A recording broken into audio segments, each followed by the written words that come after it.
E Aruba Fair Trade Authority, AFTA, lo guardo estableci como un órgano independiente.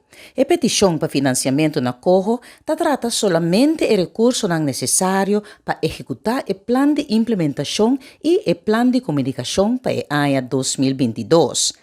Según el ministro Geoffrey Weaver, trabalho importante en la fase de pre-implementação, aguardo assim door de Directie Economische Zaken, Handel en Industrie. Financiamento aguardo pedir na COHO para startup cost, para estabelecer o órgano independiente AFTA.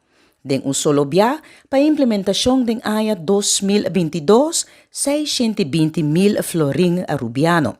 O projeto aqui está contribui fundamentalmente na concorrência justo e está den benefício de comerciante e consumidor.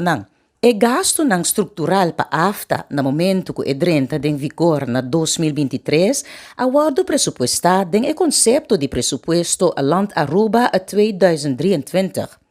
Durante a trajetória de implementação de 2022, um experto externo da Autoridade Independente de Competência loado contratar e dois ambtenaar for de aparato governamental loado apontar para junto com o experto externo da Autoridade Independente de Competência executar a trajetória e implementação de plano de comunicação.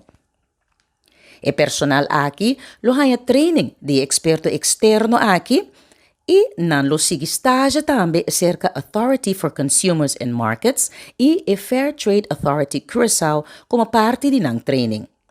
Experto externo da Autoridade Independente de Competência lo tem encargado com o processo de selectar o diretor e demais personal para começar a na 2023 na Aruba Fair Trade Authority.